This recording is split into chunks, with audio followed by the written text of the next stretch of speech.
Hello and welcome back to episode 13 of the Middle Ground podcast.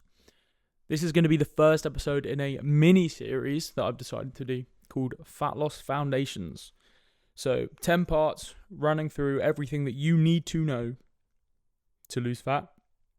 There'll be some building muscle aspects because obviously it's a massively important part of fat loss and of physique change, right? So this is essentially more like a physique academy. That's a sick name. A 10-part series on how to change your physique, basically. And today, we're going through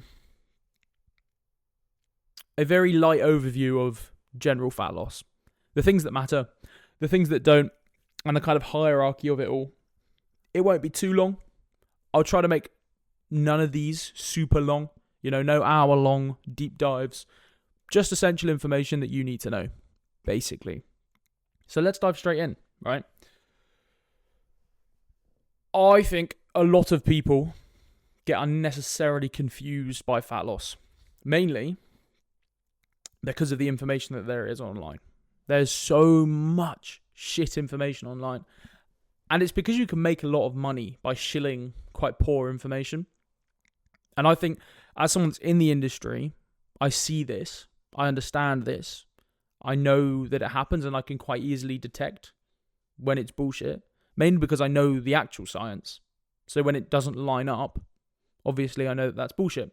But if you're someone that is in a position of pain and they really want to lose fat, it's super confusing because you kind of want to believe a lot of the things people are saying and you don't know the right from wrong. Maybe you do, but in general, right, they might not know the right from the wrong because they don't understand the science and they can't detect the bullshit. Their bullshit meter is a little bit less sensitive than someone that is in the industry and knows it all.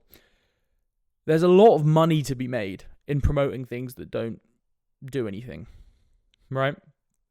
There's a lot of money to be made, and it's why you might see these influencers shilling stuff that doesn't change much, right? Athletic Greens, for example, right? They've changed their branding multiple times, all because they've been called out for shit. They pay influencers loads of money to promote their product for a certain thing. I can't remember the exact process. I try to stay away from it. Generally, I don't care. But I believe at one point it was a gut health thing. Then it was a general health thing. Now it's like a mental clarity. It's like nuts the amount of times they've had to change their branding because they've promoted it as one thing. It's been found out to not do that thing. And now they've got like a whole sleep support thing. It's unbelievable. And they have so much money to throw at influencers because the return on it's huge. So that's why people get a lot of people are very confused around things like fat loss and muscle growth and all of these things because people essentially purposely mislead them to make money. That's not what I'm here to do. I'm here to break it down in a way that you understand, that you can get a head start, and that you can finally start seeing the progress that you want to make and that you want to see in yourself without having to buy shit. Basically, that's the rundown. And my promise and my hope is that by the end of this series, you will be able to lose fat on your own. Or at least you'll understand how to do it. Because there are factors that you might need. You might need accountability. You might need some more structure. You might need someone else looking out for you, someone else to make changes. That's when a coach comes in. However, you might just need the information. You might just need the correct information to start making progress. A lot of people don't have the information or they get confused by the information. Because there's so much online. I know that if I go online, I can find the right things because I know what is right and what is wrong. Most people don't know that and they feel very lost. So that's what I'm here to do. I'm here to educate. Let's go. I've got the hierarchy of fat loss on my laptop right now. So I'm going to break down from the bottom. Let's think of it like a pyramid. You've got the bottom base layer, you've got the foundation, most important. So we're going to go from most important to least important at the top. Okay? The cherry on top. So the things that don't really matter that much. Although I've never understood that saying, because to me, the cherry on top's like the best bit. And I suppose that's probably what that saying means now that I think about it. And I've just used it wrong. Fuck it. We ball. Let's go. Most important thing when it comes to fat loss. Calories. That scary word, right? Calories. A lot of people don't understand it. A lot of people know the word, don't really know what it means. So let's break it down very quickly. Calories is a unit of energy. It is, I believe, how much energy it takes for something to raise a degree of like 100 mils of water by 1 degree or something like that. I'm going to double check this because I don't want to get that wrong. I feel like that's quite an important piece of information that I need to double check. How? This is terrible podding. Jesus, I should know this. I am a coach. I remember doing it in school. How is a calorie measured?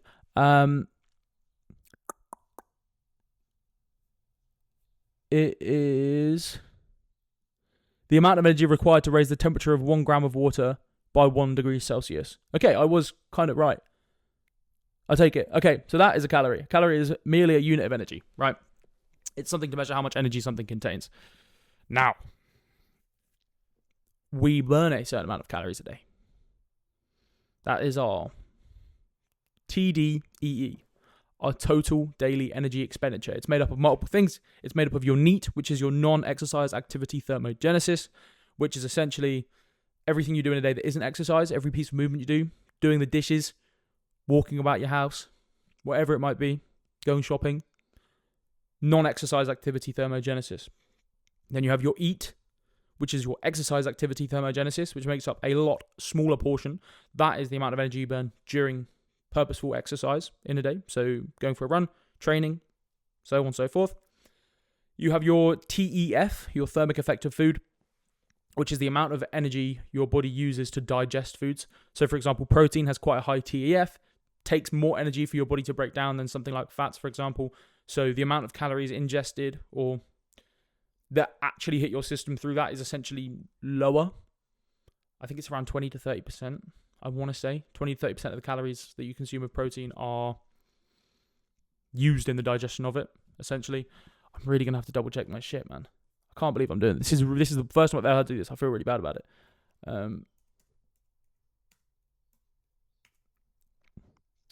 Yeah, cool. Perfect. Look at that. I didn't even check. 20 to 30% of TF for protein. So a lot of these things make up your TDEE, your total daily energy expenditure, right? For you to lose fat, the total amount of calories you consume in a day has to be lower than your total daily energy expenditure. So you are burning more than you are using.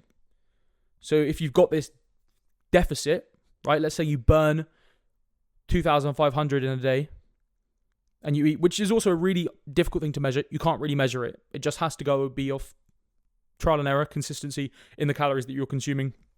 And you'll see the scale move, and then you can figure out, essentially what your daily energy expenditure is. It's hard to find a calculation for it that's super accurate. Like your watch, don't go off a fitness watch. It is fucking useless. That deficit between the 2,000 and the 2,500 that you've burned in a day is made up. Your body needs that energy, right? It has this amount of energy it's used. It needs to replenish it. It takes that energy from the fat stores in your body. That's how you lose fat. Very briefly. We're not going to dive into the science there too much. Very briefly. So if you go online, or I'll put it in the description of this video, of this podcast, I'll link a calorie calculator, my calorie calculator. You can go on there for free, and it should spit out a number that is around your daily calorie target based on your goals, your height, your weight, your age, your gender. Many different calculations going on there. Spits out a random number, not a random number, spits out a calculated number. Won't be 100% accurate. I'll tell you that right now. No calculator you use will be 100% accurate unless you're very lucky. And then it'll just be chance. But then you track your food, you track your weight trends, and you see how it moves. And if it's going down, you're in deficit. If it's staying the same, that's your maintenance. If it's going up, you're in a surplus. Very simply. So, calories, most importantly. They are your foundation of fat loss. You need to be eating less calories than you burn to lose fat. Very simple. Next most important thing, protein. Protein needs to be consumed more than you think it does. Probably. If you're watching this, you probably don't eat enough protein. Let's be for real. 0.6 to 1 gram per pound of body weight. That is the upper limit, right? 1 gram per pound of body weight. Let's say I weigh about 215 pounds. 215 grams a day. That's a lot of protein. I don't always hit that. I hover around 180 to 220, somewhere in that range. But I always get a lot of protein in. That is in that 0.6 to 1 gram per pound of body weight range. It will feel hard for a time. It will not be the easiest thing you've ever done, changing your diet up that much if it requires that much of a change, but it will be one of the better things you do for your fat loss. It will mean that you're holding on to a lot of muscle, so that you're lowering the risk of losing muscle in a fat loss phase, especially if you're in a bigger deficit. That's really important. If you want physique change as well as fat loss, you need to make sure you're holding on to all that muscle. Secondly, it will make you full. It's one of, in terms of macronutrients, it's your most satiating macronutrient. So protein, carbs, and fats, it's your most satiating, meaning it makes you feel more full for an equal amount of calories, right? Very important stuff there. Don't overlook protein. Second level on the thing, super important. Please get it in. Next important thing, middle tier. Steps and consistent movement, right? You need to be achieving some level of general movement, right? Some level of general movement, as well as training. So these kind of fit into one for me. If you're not moving, fat loss is going to be very hard. You're going to have very low calories, and it's not going to be all that hot. It's going to be pretty difficult. If you're, let's hit resistance training first, right? Twice a week, minimum. Twice a week, full body, go and smash it, push really hard, progressive overload. It will pay dividends in, again, physique change. The more muscle you have, the higher your basal metabolic rate is, which is another part of your total daily energy expenditure, just the amount of energy you burn staying alive, right? Muscle requires energy to move, to keep going. So you will raise your BMR. It also makes you look sick. If you're listening to this going, I don't need to be more muscly, I just want to be more toned, that means you need more muscle. It means you need more muscle, less fat. Train hard, at least twice a week. Ideally 3 to 4. I only train 3 times a week. Best results I've ever seen. Doesn't need to be mental. 3 hours in the gym a week, maybe 4. You've got 4 hours. You've got 3 hours. At least 2 hours, right? You can resistance train. I don't want to hear it. Steps. It's really important you keep these relatively consistent. So have a step target. Fucking hit it every day. There's no magic number. I'm not going to sit here and go, you need 10,000 steps. It's a nice target. It's a lot of general movement, right? It's about, what is it? 4 miles a day-ish, right? But anything, again, not a magic number, but anything around and above 7,000, awesome. 7,000, random number. But it's kind of on the upper end of general movement. You're going to have to try to get 7,000, I think. And just keep it consistent so that you're not drastically over moving one day and then under moving the next day. And it just keeps your deficit very consistent. Next very important thing. So now we're hitting I would kind of put this on par with training and movement because it's a massive, kind of foundational building block of a successful, fat loss phase and life, but sleep. Please sleep. It has so much impact on everything. It impacts your decision making. If you are underslept, you make worse decisions scientifically. That is unbelievable to me. Think about how many people probably you're chronically underslept. Imagine how much better your decisions would be. That resisting the cravings are lower. The resisting the temptation to do the things that aren't goal aligned, those non-goal aligned actions, so much easier when you're slept, when you have had a good night's sleep. Your hunger signaling, you release less ghrelin and more leptin, or at least it's more regulated when you sleep well. Ghrelin being the hormone that makes you feel hungry, leptin the hormone that makes you feel full. So you're less hungry and you're more full when you're well slept. So better decisions, better hunger signaling. You're just a better person. Things are easier. Fat loss is so much easier when you're well slept. You'll know if you've had a bad night's sleep, you are just, everything's fucked the next day. You're hungry, you're agitated. You're not a nice person to be around. 7 to 9 hours a night of good quality sleep. Good quality sleep. Not just sleep, not disrupted sleep, good quality sleep. So important. Unbelievably important for life as well as fat loss. It's where you recover mentally, physically. If you don't sleep, your progress is going to be much harder and probably not as good. I'll be for real. I'll be honest with you lot. Sleep well. Now we're kind of moving into the top tier of things that don't really matter. So we're going to talk about carbs and fats. Don't really matter. That carb-fat split doesn't matter. It's completely personal. Some people prefer to go higher fat, lower carb. Some people prefer to go higher carb, lower fat. I'm a higher carb, lower fat guy. Not because fat's bad for you or fat makes you fat. It doesn't. Massively important. Helps regulate your hormones, keeps your brain healthy. However, I generally feel better, slightly higher carb, because I have the energy to train, especially when I put those carbs around training. But I have no problem lowering them, increasing the fat if I feel like it. Again, fat, extremely satiating if you have the right kinds of fat, right? It takes a long time to digest.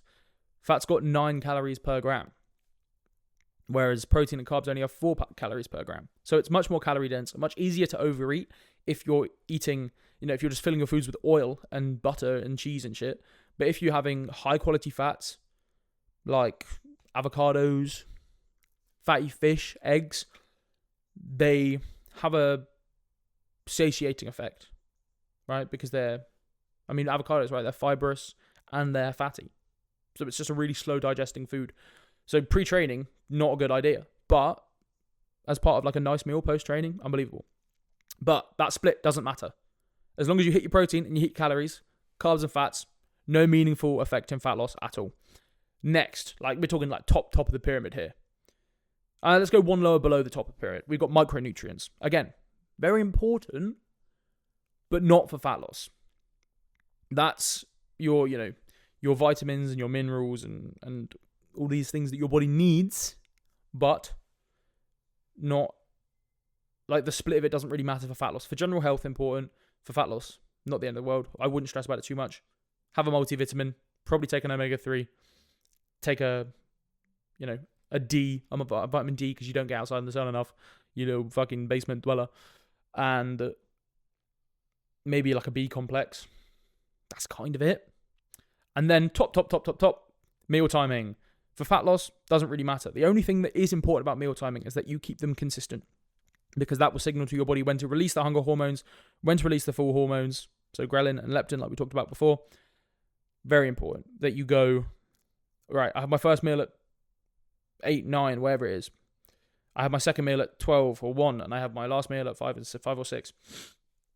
These different timings throughout the day where you might eat meals all over the fucking place and snack all over the place, tell your body that it doesn't know when to expect food. So it's releasing those hormones at weird intervals, and you might just feel hungry for no reason, or it's odd. If you eat consistently at consistent times of the day, every single day, your body knows your body's got an internal circadian rhythm. It knows that at this time, and this time to expect food. It starts to release ghrelin around those times, so you're hungry around the times that you're about to eat, and it knows to release leptin after those times so that you're full when you finish eating. Massively overlooked is that you can train your body to eat at certain times. I've started delaying my first meal a little bit, right? Because I find it's easier when I'm in a fat loss phase to delay my first meal, kind of as far back as I can push it. Now, for the first couple days, week maybe, that's quite hard. I'm quite hungry. You kind of have to push through a little bit. But then your body gets used to it. It begins to expect the meals at those times. So if you can eat at consistent times every single day, really helpful for fat loss. But doesn't impact fat loss, if that makes sense. If you eat after the sun goes down, doesn't matter. Contrary to popular belief. If you eat super early in the morning, you're intermittent fast, doesn't matter. Total calories are the only thing that matter. And if those are below the amount that you're burning each day, sound. Few things that I want to clear up in terms of misconceptions. Generally, supplements aren't going to help you lose fat. Nothing there really has a massive impact. If something claims to be a fat burner, fucking bin it off. Block the Instagram account. Doesn't exist. The only things that are marketed as fat burners and that do actually have a positive effect are just stimulants. So they might be like caffeine pills, or there's been like meth derivatives and stuff. Not great. So I wouldn't go there. Generally, probably not a great idea. They just stim you the fuck out. You move a lot more. You're very agitated. They suppress your appetite, but like so not worth it. They're not good for you. Don't take them. Don't take fat burners. They either do nothing or they're going to fuck you up a little bit. When it comes to a lot of the smaller details, in my opinion, you have to earn the right to care about them. Like you have to climb up the levels of the pyramid to then, like there's no point bothering about micronutrients if you haven't got your fucking calories sorted, right? You've got to kind of complete each level. So you can eat loads of protein, but if you're overeating on calories, you're not going to lose fat. And again, I want to make this very clear. I'm talking about fat loss specifically, not general health. You eat loads of protein. If you're overeating on calories, you're not going to lose fat. So you need to be in a deficit first. Then protein's very important. Then we go to the next level. So then we look at sleep and steps and training and all of these things. Again, they're very important, but if you're doing the level above and not the level below, then you're going to see minimal results, right? If you're training hard as fuck, but you're not eating enough protein, not going to be great, right? If you're sleeping great, but you're not in a calorie deficit, doesn't fucking matter, right? So you've got to kind of climb your levels up the pyramid here. So there's a lot of things to care about, but 90% of your results will come from like one or two things. And then you can start to work on the 10% and the individual 1% and the little things here and the little things there. Oh, maybe I'll increase this. Maybe I will change my fat and carb split. Maybe I'll, try and increase more fiber. Again, fiber's super important, but not going to matter if you're not in a deficit. So if you can focus on the really big rocks when it comes to fat loss, be in a calorie deficit, hit your protein, train 2 to 3 times a week, get your steps in, sleep well, 7 to 9 hours a night. These are what give you your 90% gains.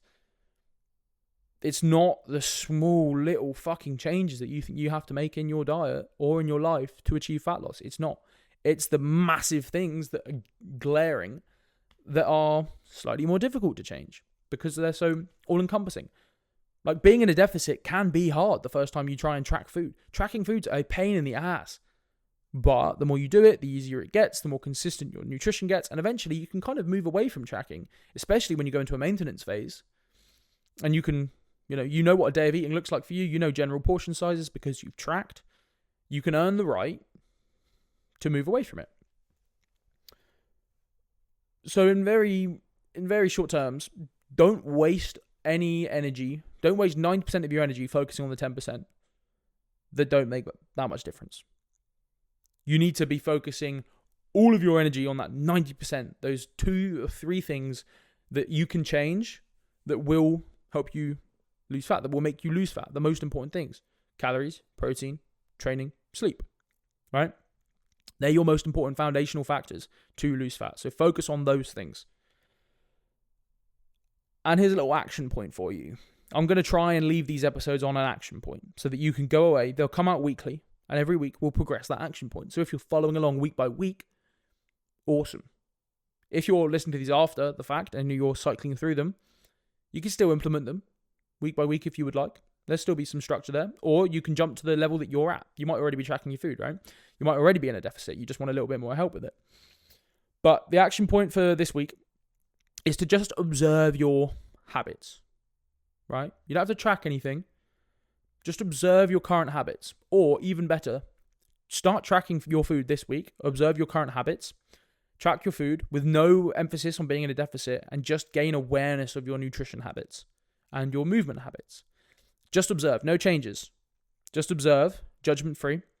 If you track one day and you go, fuck, I'm actually eating 4,000 calories a day, you go, shit, maybe I should alter that. And then you can make a few adjustments, but you'll just be aware of it.